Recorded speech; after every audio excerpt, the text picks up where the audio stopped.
Bullseye with Jesse Thorn is a production of MaximumFun.org and is distributed by NPR.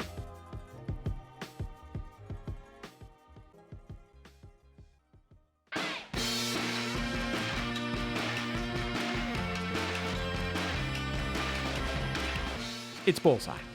I'm Jesse Thorn. Time now for a segment called I Wish I Made That, where we invite some of our favorites in pop culture to dive deep into a work of art they didn't make, but really wish they did. On deck is John Darnielle. He's a writer. His 2014 debut novel Wolf in White Van was nominated for a National Book Award. Along with fiction, he also writes a column for Decibel magazine. His third novel is out now. It's called Devil House. It's an epic story that touches on the true crime fad of today, the satanic panic of the 1980s, and a spooky home in Milpitas, California. You might also know John Darnielle for his other gig, singer, songwriter, and frontman of the Mountain Goats. I broke free on a Saturday morning. I put the pedal to the floor. Headed north on Mills Avenue and listened to the engine roar. The Mountain Goats are a folk rock band John started all by himself back in the early 90s. Just him and a tape recorder. Since then, they've gained a few members and put out over 24 albums, including last year's Dark in Here.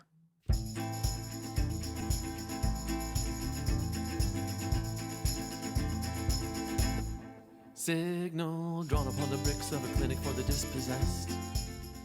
When we asked John to pick something he wishes he'd made, he sent us a list first. It said Patrick O'Rednick's book Europeana, the album The Fallen King by Italian power metal band Frozen Crown, Gary Gaetti's that's the third baseman for the Minnesota Twins, first and last appearance as a relief pitcher for the Cubs in 1999, or Speak and Spell, the debut album by new wave legends Depeche Mode. Eventually, we got him to narrow it down to one, and he chose the last one. We'll let John explain why. So my name is John Darnielle, and one thing among many things I wish I'd made is Depeche Mode's premiere album, Speak and Spell.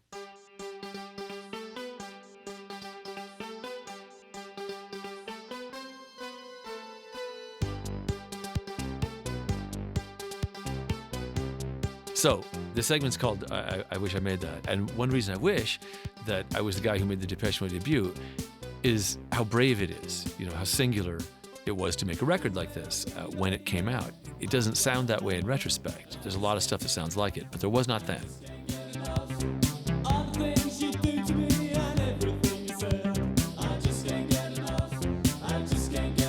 So Speak and Spell is the first Depeche Mode album, and it's, if you are an 80s music student or if you were there, saying it's the one that has Vince Clarke on it tells you what you need to know about this album, right? Vince Clarke was in a band called Yaz in the UK, or Yazoo in the US. Alison Moyet was the singer, and they did very pure techno pop songs.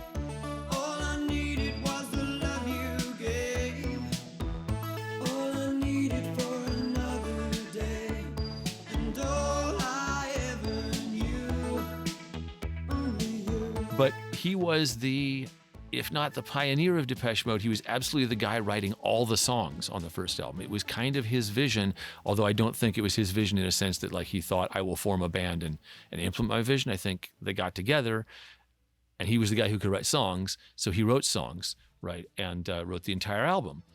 He was in the band. He was a founding member. He's in all the early videos. I think he actually quit on the last night of their only UK tour as a band. I think that's right. I've seen a documentary about somebody. He quit just as they were getting some headway. They'd gotten the contract to make the record, and, they were like a lot of bands in the late 70s, early 80s. It was sort of a lark. It was some guys getting together and maybe make something happen. But the songs are hits, right? Some of these songs, like Just Can't Get Enough, are like incontestable hooks, right? I just can't get enough. I just can't get enough. I just can't get enough. I just can't get enough. I just can't get enough. I just can't get enough. I just can't get enough. And so he didn't really feel it. It was like, I got some other things I want to be doing. So he bailed. And so they are left to figure out how to be a band because they have a record contract. They have everything else, except they don't have their songwriter anymore. This evening I have with me Vince Clarke, the quiet, talented man behind the keyboards of Depeche Mode, Yazoo, The Assembly, and most currently, Erasure.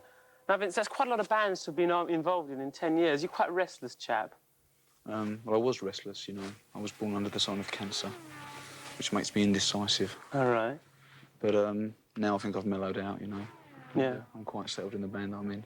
So you started off with Depeche Mode in Basildon, and you wrote 3 hits for them. You had an album, went into the top 10, and then you left the band. Why, when it was riding on a sort of tide of success, why did you peel off? Well, at the time, I just felt that the band wasn't going in the direction that I'd have chosen to go in, you know. So Martin Gore has to step up and become the songwriter. For better or worse, I would say, because I don't think they would have reached the level of success, certainly that they got in Southern California and probably globally, if Martin Gore hadn't been forced to say, okay, well, somebody has to do this, you know. So, but the place he takes it takes him a while to get there. The album after this one, you hear the sound of a band with no direction, right? They don't know what to do, but they have the hardware, right? And I'm very fascinated by that. I mean, it's really, narratively, it's extremely fascinating. And then it must feel to them, I would imagine to this day, like a sort of a Cinderella story. Like, not only did we recover from that, we got so big, Vince could never have guessed at it, you know?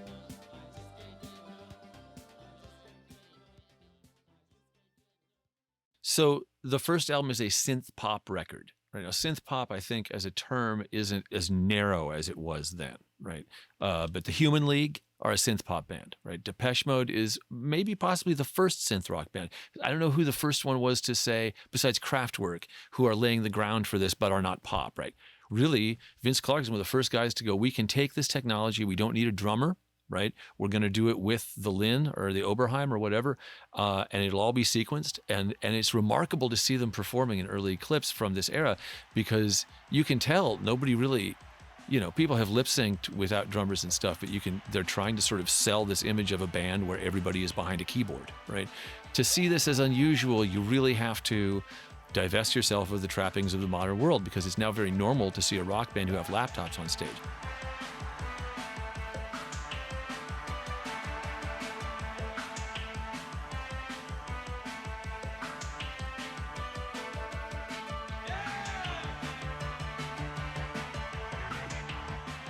So Depeche Mode had a very charismatic lead guy in Dave Gahan.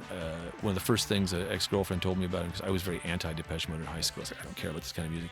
And she said, oh yeah, but he's an amazing dancer. and it's true. He really has moves. He believes in and feels this music, right?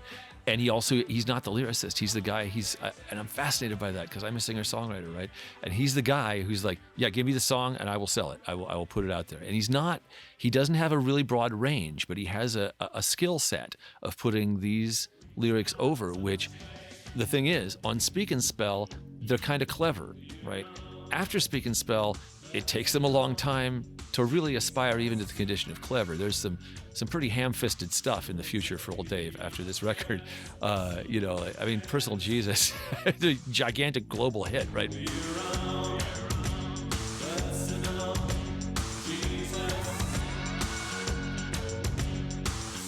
But I'm kind of obsessed with how the lyrics, how it's clear that a person who didn't intend to be writing lyrics in Martin Gore is like, well, I got to do that now. Oh, and here's the other thing.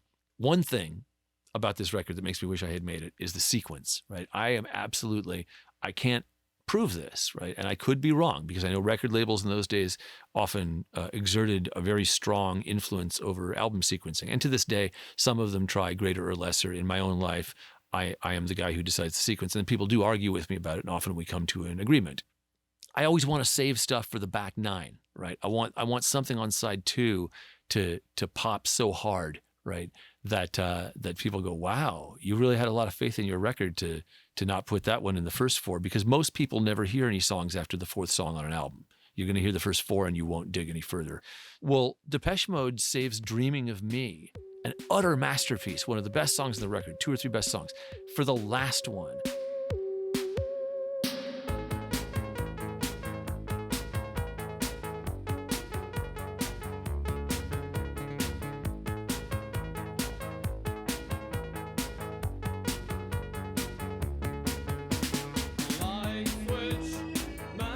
I mean, that's like the greatest, most visionary thing to me, to put Dreaming of Me, such a catchy, amazing little tune, and to save it all the way for the end. Just incredible.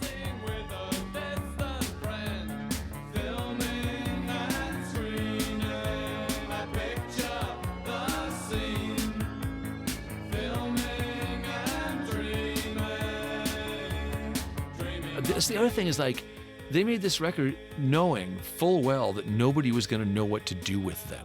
You know, it's like the how to present a band like this isn't something that the industry is ready to really do.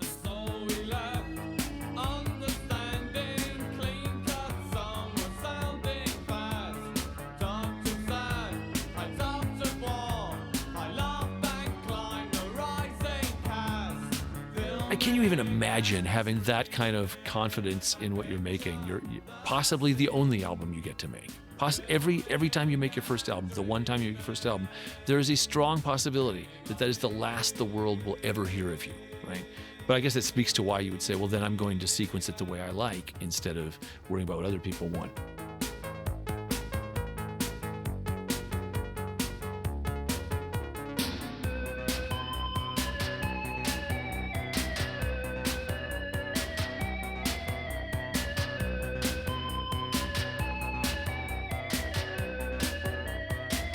So the first time I heard the record is a long story. I'm certain I heard some of the hits from it in high school. I know that I did. Just Can't Get Enough was everywhere. I probably would have heard New Life and Dreaming of Me. But I didn't actually hear the record itself until many years later when we were making a record in Nashville. I want to ride the hydraulics, lit up like the North Star. I want to wallow. But what happened was this. In 2016 or 17, I'm in Nashville at a studio called Blackbird. If you've never been to Blackbird or seen pictures of it, they have multiple studios. They have every microphone you've ever wanted to see, and they have 12 copies of every one. But yeah, I mean, they just have everything. An amazing, very comprehensive studio. And one thing they have is a mixing room, a 5.1 mixing room. If people don't know what this is where you mix for Dolby, right? You mix for movies. And on day 5 or 6 of our session there, one of the engineers, and I hope I'm not talking out of school because I'm not sure if he was supposed to do this or not, says, hey, if you guys are done for the night, if you wanted to go listen to music in the 5.1 room, you know, you seldom get the opportunity to hear music in that state. And so we went in there and we listened to Gold Dust Woman, right, which is, you know, legendary feat of engineering. And also the person who had been remixing Michael Jackson's Thriller had been doing that work when Jackson died. So I had this great experience of listening to that and a thing or two more in the 5.1 room. And I said, well, when we go back, I'm going to buy some 5.1 stuff so I can listen to it in that room when we go back, right? And I got the Pretenders, and I got Hall & Oates, and I got Depeche Mode because it was one of the ones that was there. I said, oh, that probably will sound really cool, right? And it did. But the thing that happened was, when I came home, my son Roman, who was probably 5 at the time, right? He's a music fiend. He loves to listen to music and get super into it and ask questions about it and stuff. So I threw it into the stereo, and it just bang. It resounded with him profoundly to a point where it was all he wanted to hear every single day.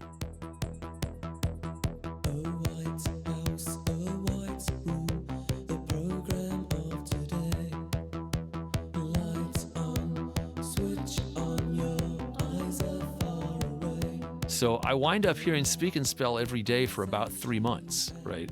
And I got really interested. I was like, you know, I never really had dug into this music, and these are really good hooks. And so I got real curious, and so did Roman, right? And this is an ongoing project with us as we're going through the discography.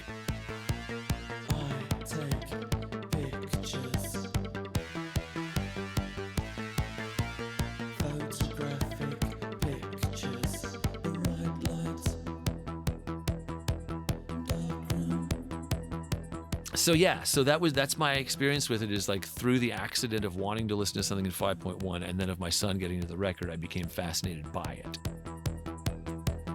I said I'd write a letter, but I never got the time. And I'm looking into the day, I mesmerize the light. The years I spent. The question on the table is whether I am in fact a Depeche Mode fan. And it's a complicated question because I mean, I would say, yes, I am, but I come at it from a sideways angle because, I'm pretty critical of other lyricists, and I don't think that's strictly territorial. I think what I do is kind of in a singer-songwriter poet mode, right? Whereas, as I say, when Gore's learning to write lyrics, you can hear him learning on the fly. It's like he's figuring out how to do this thing that wasn't what he was planning on doing when he took the gig, right?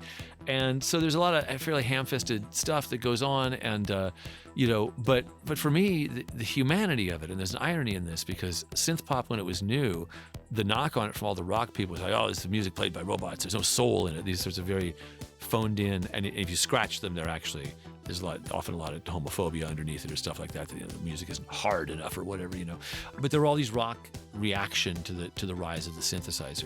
It was this was a very prevalent discourse, and one of them was that it was cold music. I used to always hear people use it. They still use these in criticism: cold, icy, glacial, all these sorts of words to describe synthesizers. These are meaningless words, right? It's like when somebody uses glacial to describe anything but the tempo, like my radar goes up. It's like, what are you really talking about? I don't know what you're talking about, and it did take them a while to manage to put it across. It was a pretty gutsy thing to do in those days to make a record that was like, no, we don't have a drummer. There are no guitar solos.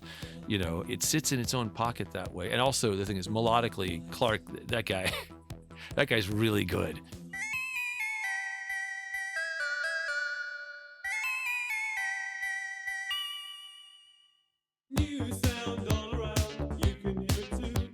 So it's because it's the boldness I'm talking about in Depeche Mode of saying, well, look, we're going to be a pop band with just synthesizers. That's enviable, I know it's brave because of my own reaction to it when I was a kid. It was like, what, are you even kidding? Where's your guitarist? This is garbage, So it's like, and everything's sort of in the middle. Nobody really raises their voice as much, and the 808s, hand claps and stuff. This was not my thing at all, and it was really brave.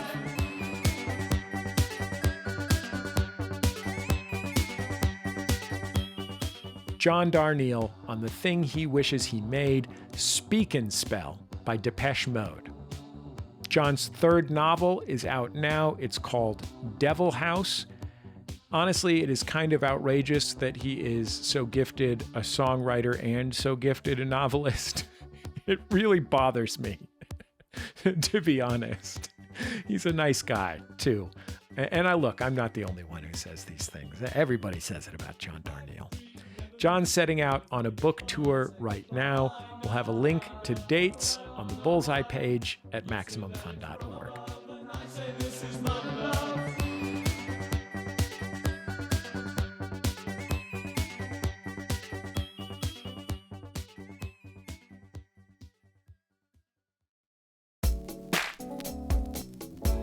That's the end of another episode of Bullseye. Bullseye is created out of the homes of me and the staff of Maximum Fun in and around greater Los Angeles, California, where I was lucky enough to get a visit from the head honcho over there at York Lock and Key, who was nice enough to rebuild the barrel lock on my treasure cabinet.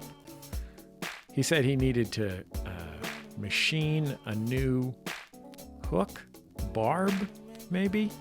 He couldn't get parts for the lock, and he couldn't get a one-to-one replacement. Anyway, the best part was, at the end, he said, thanks for having me do this. It was really fun. He's a nice guy. The show is produced by Speaking Into Microphones. Our senior producer is Kevin Ferguson. Our producer is Jesus Ambrosio. Production fellows at Maximum Fun are Richard Roby and Valerie Moffett. Our interstitial music is by Dan Wally, also known as DJ W. Our theme song is called Huddle Formation, recorded by the Go Team. Thanks to the Go Team and to their label Memphis Industries for sharing it with us. I know you've probably heard me say that 1,000 times, but man, the Go Team are so great. Go check out their records. You can also keep up with the show on Twitter, Facebook, and YouTube. We post all of our interviews in all of those places. And I think that's about it. Just remember, all great radio hosts have a signature sign-off.